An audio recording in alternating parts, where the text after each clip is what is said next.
नमस्कार, मैं हूं सचिन श्रीवास्तव और आप मेरे साथ देखेंगे आजमगढ़ और पूर्वांचल से जुड़ी खास खबरें। अगर हमारी खबर आपको अच्छी लगे तो हमारे फेसबुक पेज एबीसी चैनल को फॉलो करें और यूट्यूब चैनल को सब्सक्राइब करें। खबर के प्रायोजक हैं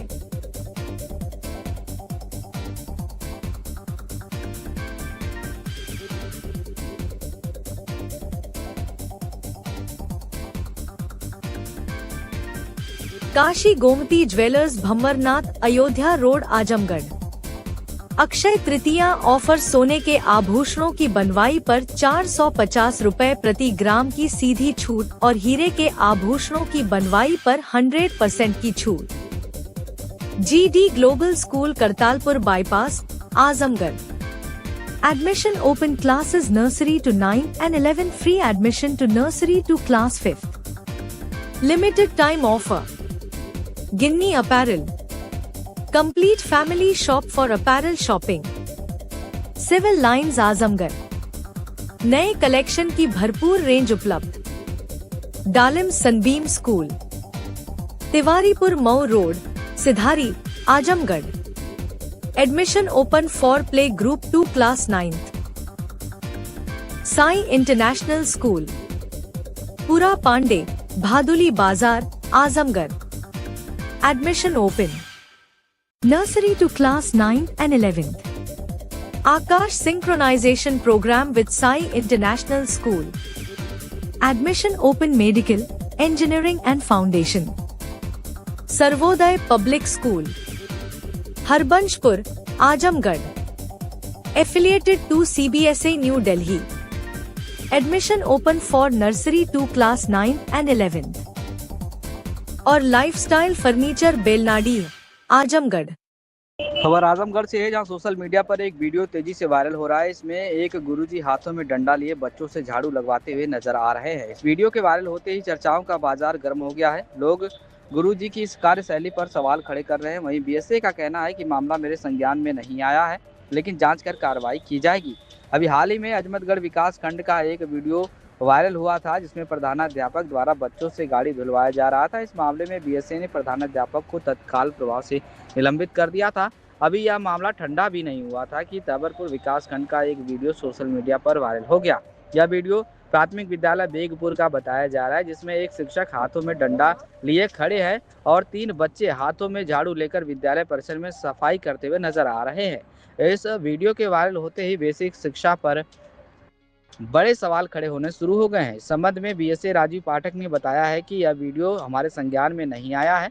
अभी अजमतगढ़ में प्रधानाध्यापक द्वारा बच्चों से गाड़ी धुलवाया जा रहा था। हमने इस मामले में कार्रवाई की थी। हम भी इसकी जांच कराएंगे और कार्रवाई करेंगे। क्या कुछ कहना है राजीव पाठक बीएसए का, आप सुनिए। सर, तबरपुर का एक प्राथमिक विद्यालय है जहाँ पर कुछ बच्चों से झाड़ू लगवाया जा रहा है स्कूल कैंपस में। इसको किस तरीके से आपने संज्ञान लिया है, क्या कार्रवाई की जाएगी? नहीं, अभी तो ऐसा कोई वीडियो मेरे पास नहीं आया है। मैं इस तरह की कोई सूचना मेरे पास है। आप भी जो पूछ रहे हैं तो यही मेरे पास जो है जानकारी है।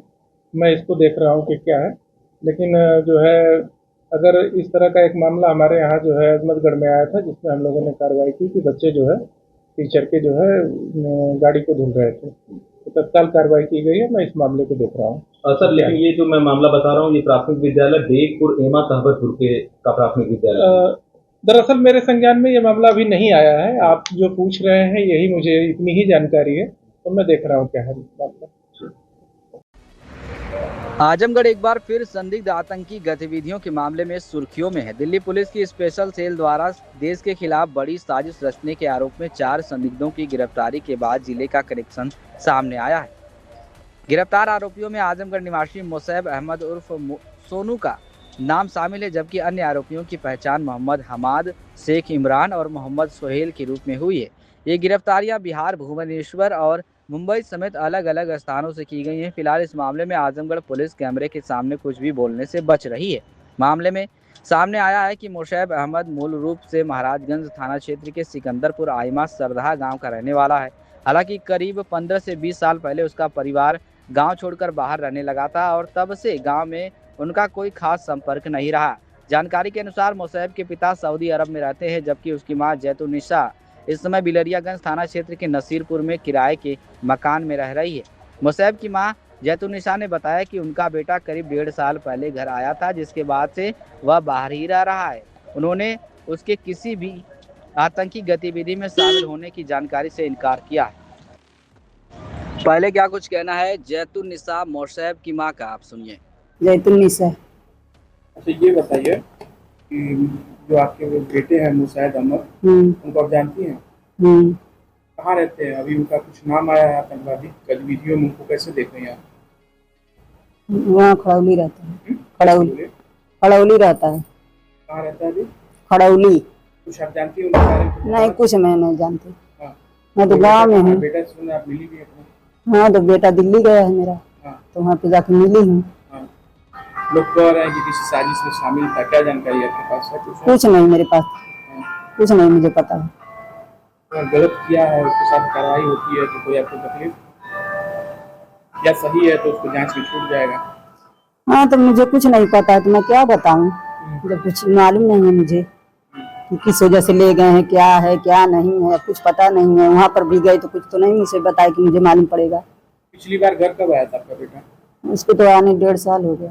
1.5 साल हो गया। और आप रहने वाली कहाँ की हैं? मैं सिकंदरपुर। कहाँ? सिकंदरपुर। ये कहाँ पड़ता है? सरदार बाजार। सरदार बाजार सिकंदरपुर। आप यहाँ कहाँ रहती हैं? यहीं रहती हूँ। ये गाँव का नाम? नसीरपुर। वही नसीरपुर के ग्राम प्रधान अब्बू तालिब ने बताया कि मोशैब का परिवार पिछले 10 से 15 वर्षों से यहाँ रह रहा है, लेकिन उनकी गतिविधियों के बारे में स्थानीय लोगों को कोई विशेष जानकारी नहीं थी। उन्होंने कहा कि बचपन में मुलाकात हुई थी और ऐसा भी नहीं लगा कि वह किसी गलत रास्ते पर जा सकता है। हालांकि यदि कोई गलती हुई है तो जांच में सच्चाई सामने आनी चाहिए। फिलहाल सुरक्षा एजेंसियां पूरे मामले की गहन जांच में जुटी हुई है और आजमगढ़ कनेक्शन को लेकर भी हर पहलू पर नजर रखी जा रही है। क्या कुछ कहना है अब्बू तालिब ग्राम प्रधान नसीरपुर का, सुनिए। प्रधान जी, आपके गांव क्षेत्र में एक लड़का जिसका नाम आतंकवादी गतिविधियों में आया, आप उसको जानते हैं और कैसे किस प्रकार से जानते हैं? हमारे यहाँ 10-15 साल से ये लोग यहाँ रहते थे। ये लोग असल रहने वाले हैं सिकंदरपुर आयमा के। यहाँ उनका खलेवरा था, ये नसीरपुर में 15 साल के करीब रह रहे हैं, तो उस हिसाब से हम लोग जानते थे। और कोई गतिविधि कहाँ है कैसे, इसके बारे में हम लोग कोई जानकारी नहीं है। सिर्फ कल फोन आया हमारे यहाँ पुलिस महाराजगंज की कि आपके यहाँ हम लोग आ रहे हैं, कुछ मामला है, तो आए, इनके यहाँ मिला दिए और उनके सामने जो कुछ बात हुई है वही सब जाने और कुछ जानते नहीं है। क्या आप लड़के से मिले थे? बचपना में छोटा रहा होगा तो मुलाकात हुई है। हाँ।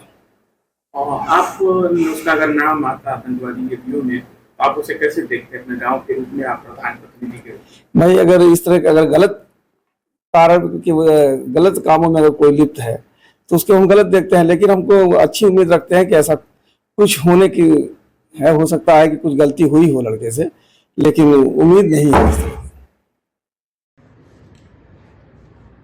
प्रदेश स्तर पर 1 मार्च से लेकर 31 मई तक ऑपरेशन दहन का कार्यक्रम आयोजित किया जा रहा है, जिसके अंतर्गत नशीले पदार्थ जो जब्त किए गए थे पुलिस द्वारा और मालखानों में रखे हैं, उनकी सैंपलिंग मजिस्ट्रेट के माध्यम से करा करके और सैंपल रखने के बाद उनको विनष्टीकरण का कार्य कराया जा रहा है। इस क्रम में आजमगढ़ पुलिस द्वारा लगभग 864 किलोग्राम नशीला पदार्थ, जिसमें गांजा और डायज़ापाम सम्मिलित थे, इनको नष्ट कराया गया है, जिसकी बाजार में मूल्य लगभग 7 करोड़ 35 लाख रुपए आकी गई है। ये अब तक की एक बहुत बड़ी विनष्टीकरण की कार्रवाई है और पूर्व में भी ऐसी कार्रवाई की गई थी। अभी बाकी जो बचा हुआ माल है उसका भी शीघ्र विनष्टीकरण कराया जाएगा। खबर आजमगढ़ से, जहां पुलिस ने अपराधियों के खिलाफ चलाए जा रहे अभियान के तहत बड़ी कार्रवाई करते हुए गैंगस्टर एक्ट के तहत करोड़ों की अवैध संपत्ति कुर्क की है। वरिष्ठ पुलिस अधीक्षक डॉक्टर अनिल कुमार के निर्देशन में थाना जहानागंज पुलिस ने जिला मजिस्ट्रेट के आदेश पर गैंग के सदस्य की करीब 6 करोड़ 20 लाख रुपए की संपत्ति जब्त की है। पुलिस के अनुसार प्रदेश स्तर पर चिन्हित माफिया ध्रुव कुमार सिंह उर्फ कुंटू सिंह थाना जियनपुर के गैंग नंबर IR 36 से जुड़े सदस्य संजय यादव के नाम पर अवैध रूप से अर्जित संपत्ति को कुर्क किया गया। संजय यादव, जो कि जहानागंज थाना क्षेत्र के जिगर संडी गांव का निवासी है, ने आपराधिक गतिविधियों से अर्जित धन से जमीन खरीद कर उस पर मकान बनवाया था। पुलिस ने कुल 4 गाटा संख्या में 0.636 हेक्टेयर भूमि को कुर्क किया है, जिसकी वर्तमान बाजार कीमत लगभग 6 करोड़ 20 लाख रुपए आंकी गई है। यह जमीन जिगर संडी और अनई गांव तहसील सदर में स्थित है, जिसे आरोपी ने अपने भाई और उसकी पत्नी के नाम पर खरीदा था। पुलिस के मुताबिक माफिया कुंटू सिंह गैंग और उसके सदस्यों की अब तक कुल 22 खरीद 5 लाख रुपए से अधिक की अवैध संपत्ति कुर्क की जा चुकी है। यह कार्रवाई गैंगस्टर एक्ट की धारा 14(1) के तहत की गई है। थाना जहानागंज पुलिस ने जांच के बाद रिपोर्ट जिला मजिस्ट्रेट को भेजी थी। डीएम के आदेश दिनांक 16 अप्रैल 2026 के अनुपालन में 19 अप्रैल को तहसीलदार विवेकानंद दुबे, क्षेत्राधिकारी सदर आस्था जायसवाल, लेखपाल और पुलिस टीम की मौजूदगी में संपत्ति कुर्क की गई। ध्रुव कुमार सिंह उर्फ कुंटू सिंह एक कुख्यात हिस्ट्री सीटर है, जिसके खिलाफ हत्या, लूट, रंगदारी, गैंगस्टर एक्ट समेत 70 से अधिक गंभीर मुकदमे विभिन्न जनपदों में दर्ज हैं। वही गैंग के सदस्य संजय यादव के खिलाफ भी हत्या सहित 30 से अधिक आपराधिक मामले दर्ज हैं। पुलिस अधिकारियों का कहना है कि अपराध से अर्जित संपत्ति पर लगातार कार्रवाई जारी रहेगी और माफिया व अपराधियों के आर्थिक तंत्र को तोड़ने के लिए सख्त कदम उठाए जाते रहेंगे। क्या कुछ कहना है आस्था जायसवाल सीओ सदर का, सुनिए। देखिए, आज दिनांक 19/4/2026 को थाना जहानागंज पुलिस और प्रशासन के द्वारा गैंगस्टर अधिनियम के तहत धारा 14(1) के तहत आज कुर्की की कार्रवाई की गई है। ये कुर्की की कार्रवाई जो ध्रुव सिंह उर्फ कुंटू सिंह के गैंग के सदस्य संजय यादव पुत्र गणेश यादव के खिलाफ की गई है। उनके द्वारा जो अर्जित संपत्ति थी अपराध के द्वारा, उसी क्रम में आज 2 खेत और 1 खेत पे बना हुआ मकान जो जिगर संडी में है, प्लस एक अनई ग्राम में 1 खेत है, उसकी कुर्की की कार्रवाई की जा रही है, जिसकी आज के टाइम में बाजारू कीमत जो है वो 6 करोड़ 20 लाख है। दूसरी वाले कहाँ पर मैडम हो रही है? ये अनई ग्राम में हो रही है। ये भी थाना जहानागंज के अंतर्गत आता है, वहाँ ये कुर्की की कार्रवाई होगी। किन किन विभागों का इसमें रोल रहा है? इसमें पुलिस विभाग और प्रशासन का सहयोग रहा है, जिसकी वजह से आज ये कार्रवाई पूरी की जा रही है। ठीक है। खबर आजमगढ़ से, जहां जनपद के सदर तहसील क्षेत्र के ग्राम कोलूखोर में सार्वजनिक पोखरी पर कथित अवैध अतिक्रमण का मामला सामने आया है। गांव के दर्जनों ग्रामीणों ने जिलाधिकारी को प्रार्थना पत्र देकर पोखरी को अतिक्रमण मुक्त कराने की मांग की है। ग्रामीणों के अनुसार गांव के पूर्व दिशा में अनुसूचित बस्ती के बीच स्थित पोखरी गाटा संख्या 368/49 वर्षों से जल निकासी का मुख्य स्रोत रही है। गांव का नाली का पानी इसी पोखरी में जाता है, जिससे जलभराव की समस्या नहीं होती थी, लेकिन आरोप है कि गांव के ही कुछ लोगों द्वारा इस पोखरी को पाटकर उस पर अवैध कब्जा कर लिया गया है। इस अतिक्रमण के कारण अब गांव में पानी की निकासी की व्यवस्था पूरी तरह बाधित हो गई है। स्थिति यह है कि सड़कों और गलियों में जगह जगह जल भरा हो गया है, जिससे संक्रामक रोग फैलने का भी खतरा बढ़ गया है। ग्रामीणों का कहना है कि बरसात के मौसम में हालात और भी गंभीर हो सकते हैं। ग्रामीणों ने बताया कि इस समस्या को लेकर वे पहले भी 3-4 बार जिलाधिकारी, उप जिलाधिकारी को प्रार्थना पत्र दे चुके हैं, लेकिन अब तक कोई ठोस कार्रवाई नहीं हुई है। इससे नाराज और परेशान होकर अब उन्होंने जिलाधिकारी से सीधे हस्तक्षेप की मांग की है। प्रार्थना पत्र में ग्रामीणों ने मांग की है कि मौके पर जांच कर पोखरी से अवैध अतिक्रमण तत्काल हटवाया जाए, ताकि जल निकासी शुरू हो सके और गांव को जल जनित बीमारियों के खतरे से बचाया जा सके। ग्रामीणों ने चेतावनी दी है कि यदि जल्द समाधान नहीं हुआ तो वे आगे बड़े स्तर पर आंदोलन करने को मजबूर होंगे। प्रशासन की ओर से अब इस मामले में क्या कार्रवाई होती है, इस पर सभी की नजरें टिकी हुई हैं। क्या कुछ कहना है ग्रामीणों का, मीडिया से बातचीत में सुनिए। हाँ भैया, अपना परिचय बताइए। मेरा नाम योगेंद्र कुमार, ग्राम कोलूखोर, जहानागंज के रहने वाला हूँ। किस मामले के लेके आप? ये नाली की समस्या है, 10 साल से नाली का समस्या है। नाली बनी नहीं है, बन करके आगे जाके रुकी हुई है। उसके बाद जो है नाली की बहुत ज़्यादा समस्या और पानी का कोई निकास नहीं है। पोखरी जो थी वो भी पट चुकी है गांव की। जिस पोखरी में हमारे 50 घरों का पानी जो जाता है वो भी पट चुका है। और नाली का समस्या इस समय गांव में चकबंदी में है, नाली का समस्या बहुत ज़्यादा हम लोग का है। पानी का निकास हम लोग चाह रहे हैं, चाहे पोखरी खाना है या फिर नाली भी बने। ये हमारी पट गया है वो। कई बार हम लोग शिकायत किए हैं प्रधान से भी, 2-2, 3-3 बार प्रधान आए हैं, कोई मतलब नहीं है उन लोगों का। और हम लोग वीडियो को भी एप्लीकेशन दिए थे और एसडीएम साहब को 2-2, 3-3 बार एप्लीकेशन दिए। ये हम लोग डीएम साहब के यहाँ आज आए हुए हैं, प्रार्थना पत्र दिया भी गया है। अब देखिए क्या होता है। क्या बोले हैं? बोले हैं कि हो जाएगा काम।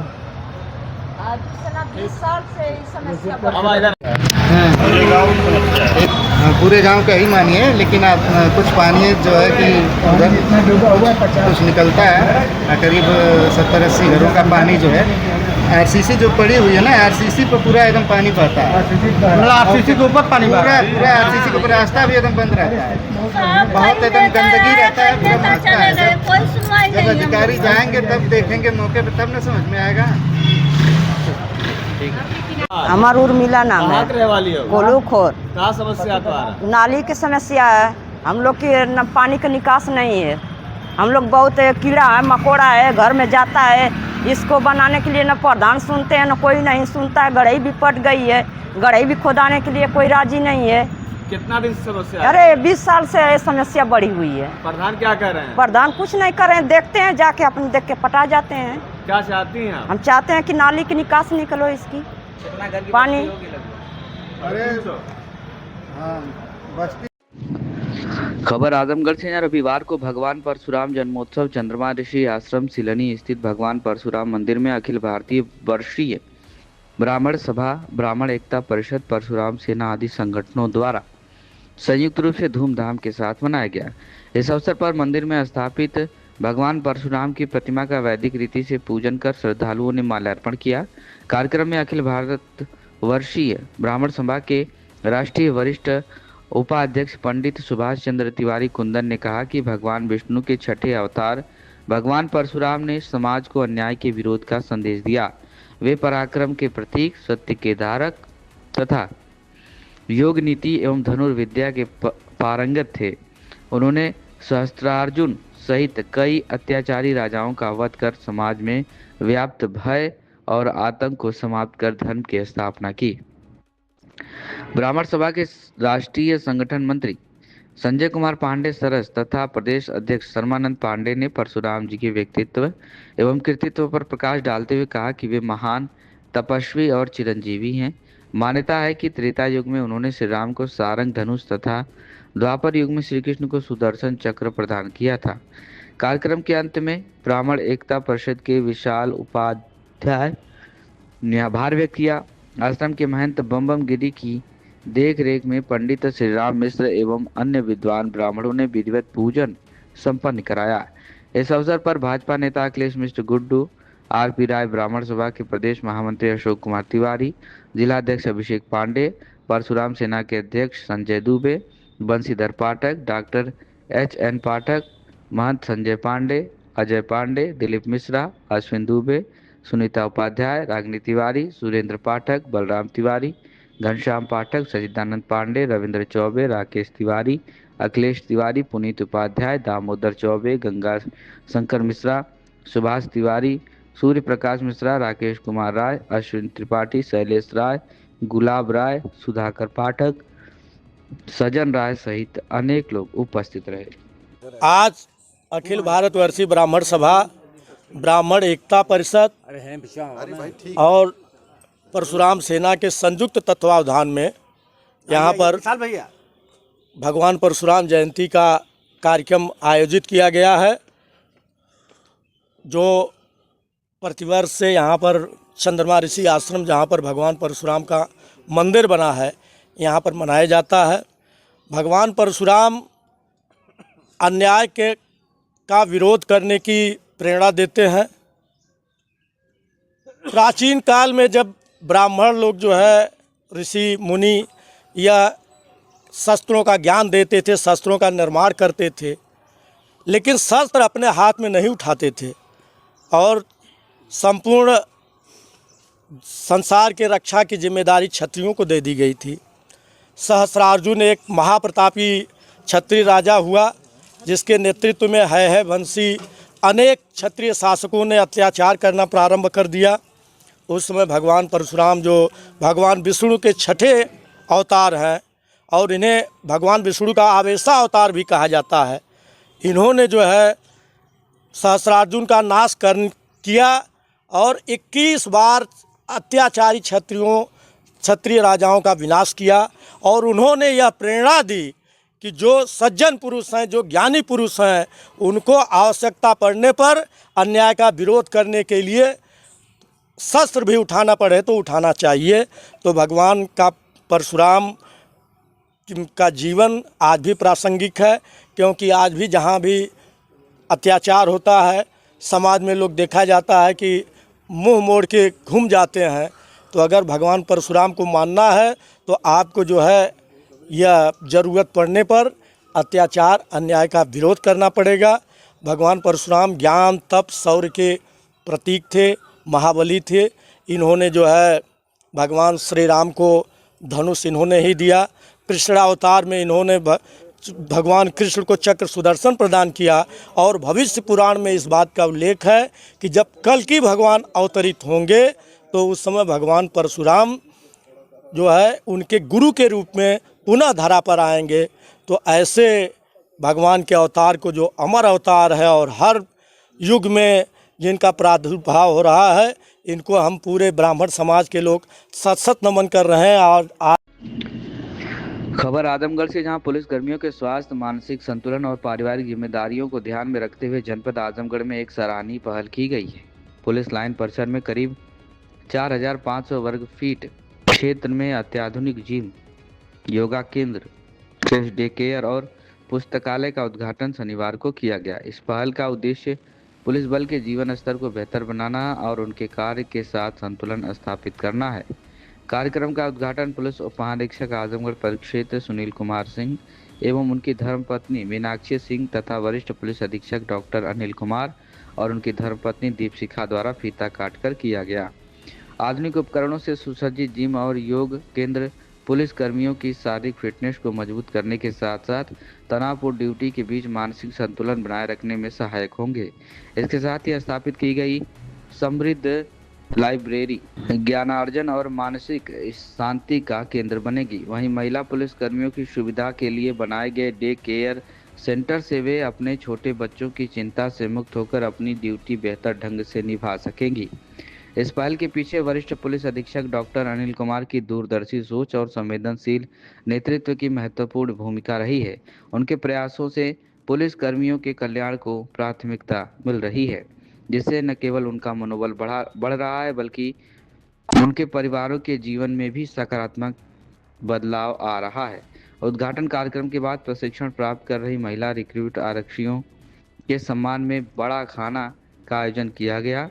इस दौरान पुलिस उप महानिरीक्षक और वरिष्ठ पुलिस अधीक्षक ने सपत्नीक सहभागिता करते हुए रिक्रूट महिला आरक्षियों को अपने हाथों से भोजन परोसा और उनके साथ बैठकर भोजन ग्रहण किया। अधिकारियों ने सभी रिक्रूट्स के उज्जवल भविष्य की कामना करते हुए उनका उत्साहवर्धन किया।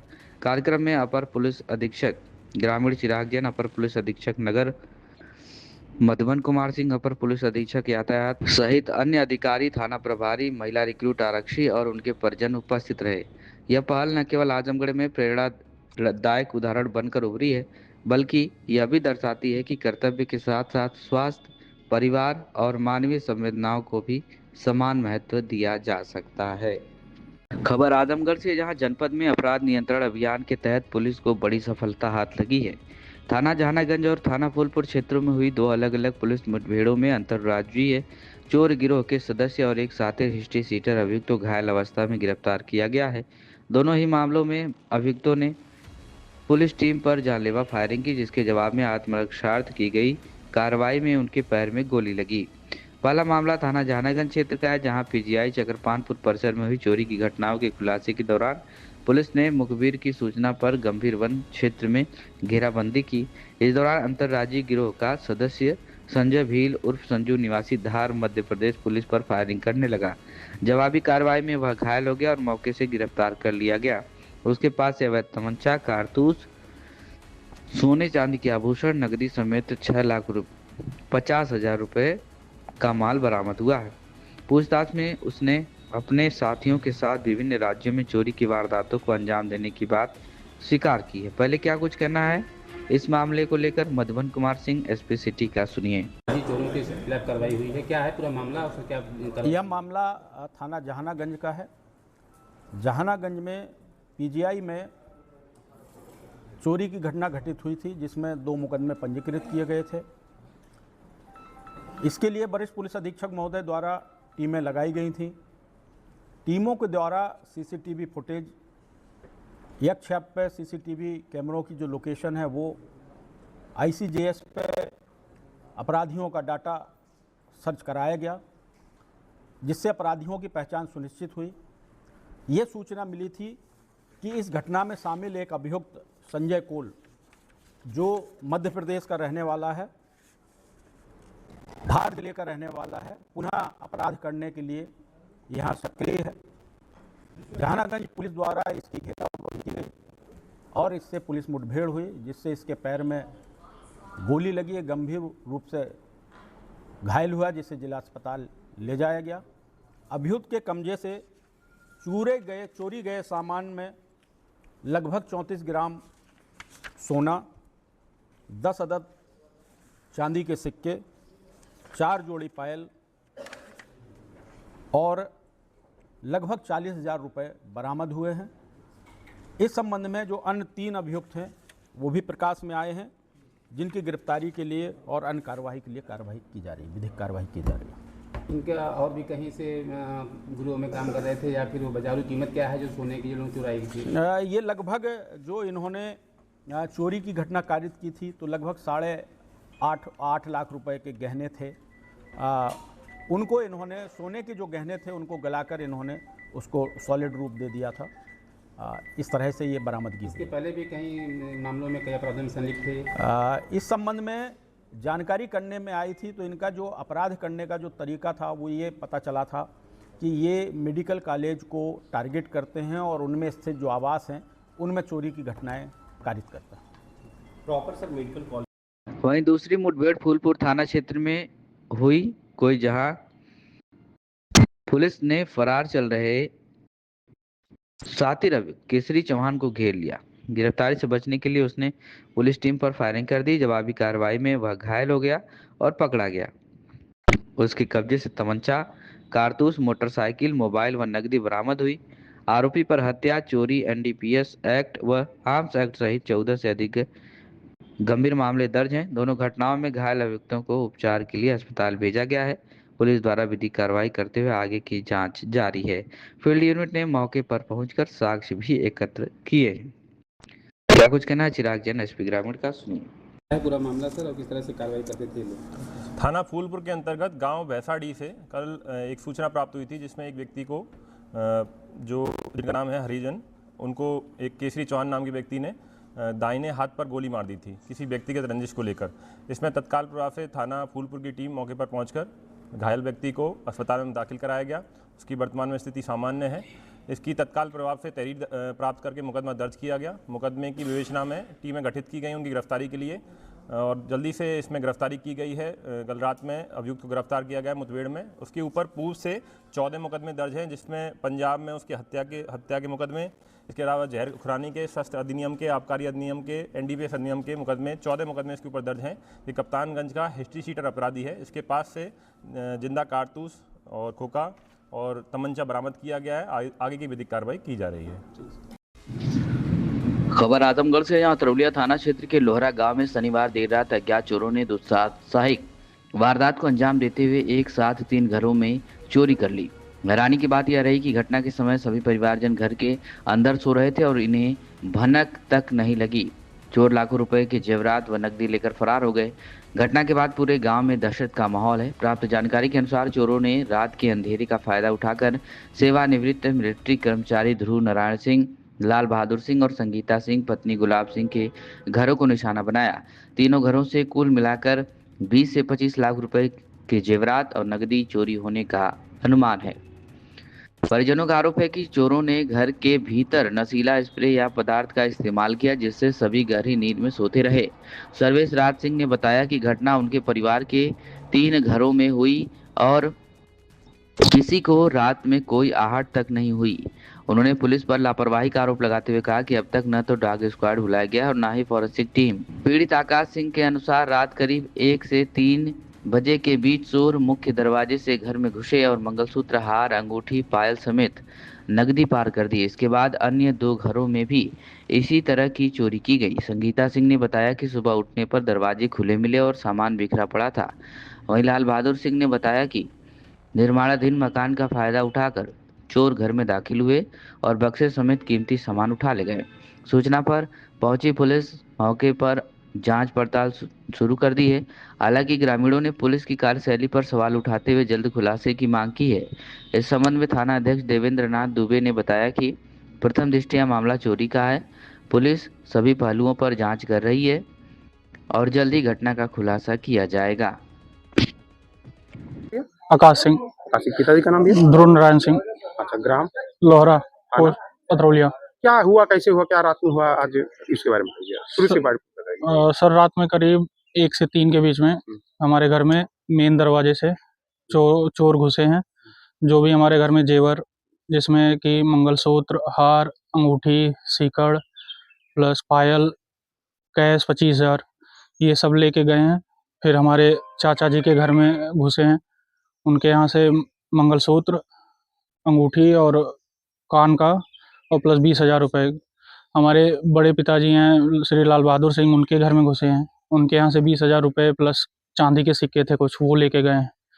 और भी घर में घुसने की कोशिश किए हैं, लेकिन शायद लेट होने के कारण फिर वो जल्दी यहाँ से निकले। जैसे कि पता चला घर में आप लोग सो रहे थे, किस तरीके से चोर घुसे पता नहीं चला, क्या कहना चाहेंगे उस पर? अब सर यही है कि कुछ या तो बेहोशी की हालत में हम लोग रहे, क्योंकि कुछ पता ही नहीं चला। घर में एक आवाज़ भी होती है तब भी नींद खुल जाती है, लेकिन रात में ऐसा कुछ एहसास ही नहीं हुआ कि घर में कोई घुसा है या कुछ तोड़ फोड़ हुई है।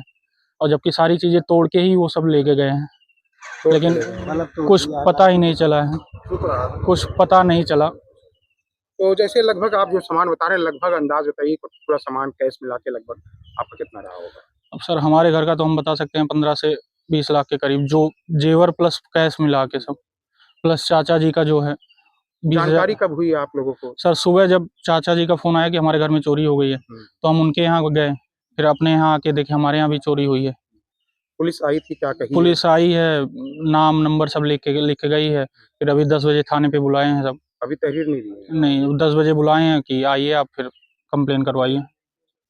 तो जैसे अभी बता रहे हैं कि आपके जो गांव के जो छोटा पशु होते हैं, कुत्ते होते हैं, उन लोग भी ऐसे बेहोश हो गिर रहे हैं, उसका बारे में? घर के हमारे ही कुत्ते थे सर, रात में थोड़ी सी भी आवाज़ हो जाए कि 10-15 मिनट लगातार भूकना उनका जारी रखता था, लेकिन रात से अभी तक वो नहीं बोल रहे हैं किसी को। नहीं तो इतने आदमी रहने के बावजूद वो चुप रहते ही नहीं, लगातार बोलते हैं, लेकिन अभी तक वो ऐसे सोए हुए हैं। तो क्या लगता है आपको, जिस तरह चोर यहाँ गाँव में 3 घरों में चोरी की है, तो किस तरीके से घरों में घुसी हुई? क्या कोई नशीला पदार्थ सुना के या कैसे? नशीला पदार्थ ही रहा है सर, घर वालों को सुंघाया गया है और जो जानवर को खिलाया गया वो अलग, किसी को कुछ पता नहीं चला है। ठीक है, नाम है आपका? लाल बहादुर सिंह। पिता का नाम राम बुझार सिंह। गाँव? लोहरा, थाना तरौलिया। क्या हुआ है आप बताएंगे? मेरे घर रात में चोरी हुई है। मैं घर बनवा रहा हूँ, बाहर से खुला हुआ है, तो अब चोर आए, अपना सामान 3 बाक्स से लेके गए और उसमें कपड़े थे, एक अंगूठी थी 7 ग्राम की और 9 चांदी के सिक्के थे और 20,000 नगद रुपए थे।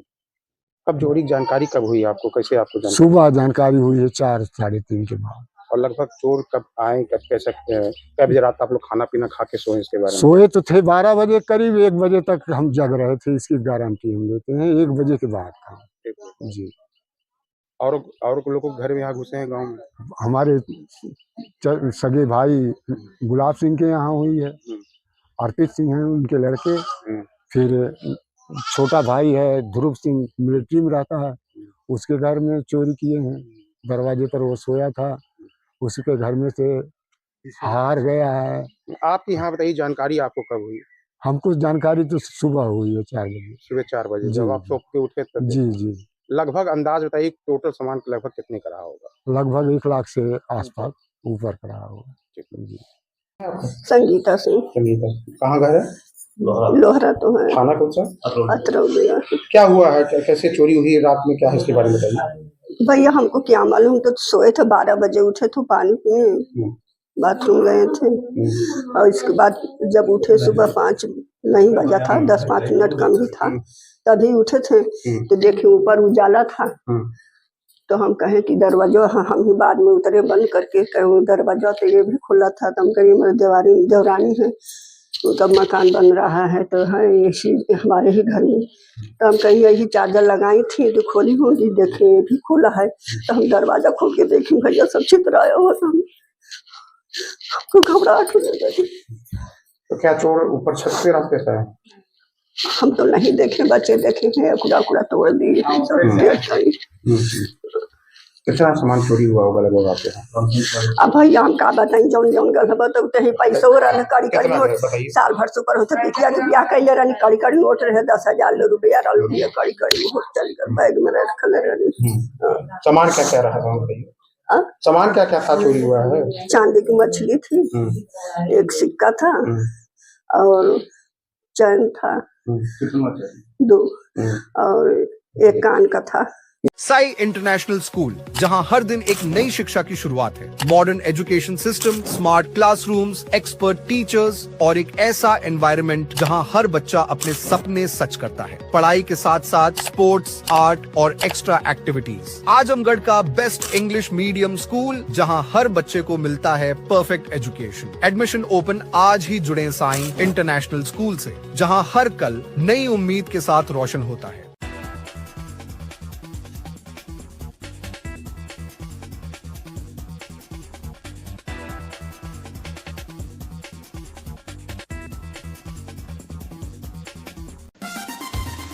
Kashi Gomti jewellers, A wing of Kashi Gomti group, निकट भंवरनाथ मंदिर, Ayodhya road, Azamgarh.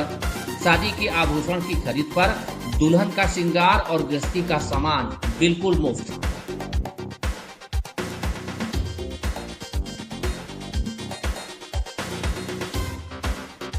Gold, diamond और सिल्वर की ज्वेलरी का विशाल संग्रह, शुद्धता की 100% guarantee.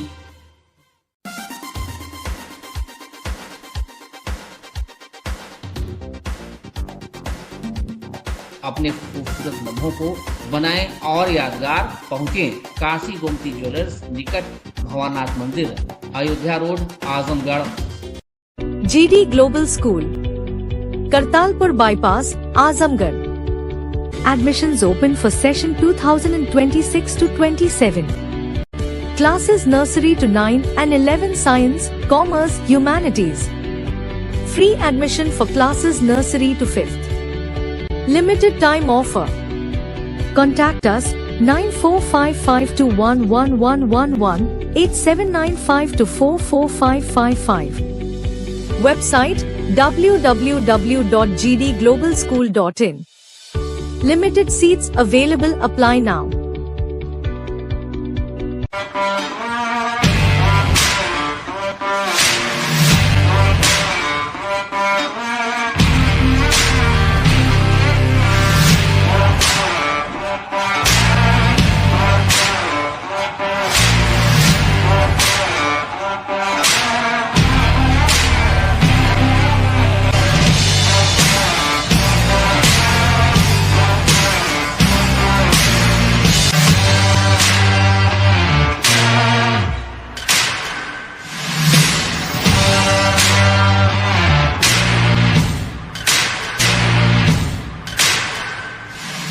Sarvodaya public school Azamgarh में आपका स्वागत है, जहां हर दिन एक नई शुरुआत होती है।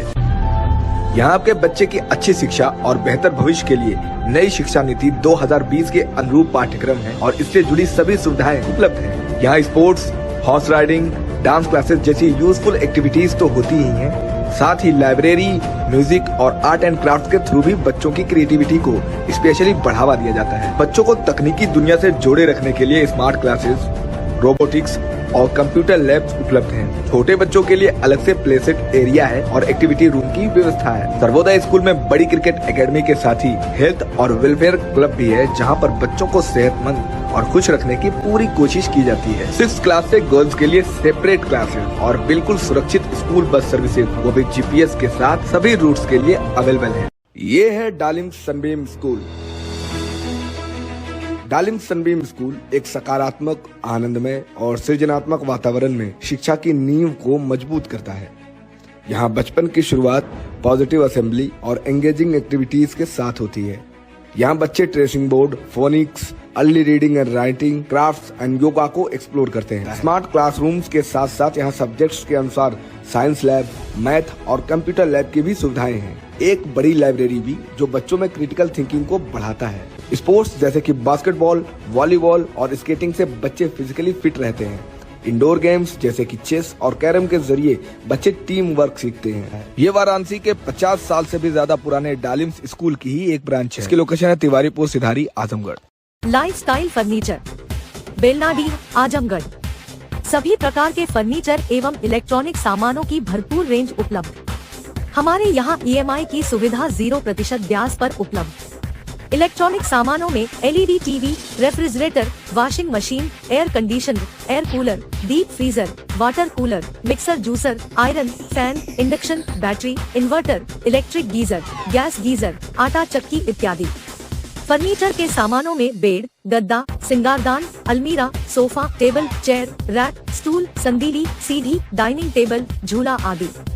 शादी विवाह की हो तैयारी या ऑफिस और घर के लिए सामानों की करनी हो खरीदारी, पहुँचिए लाइफस्टाइल फर्नीचर, बेलनाडी, आजमगढ़।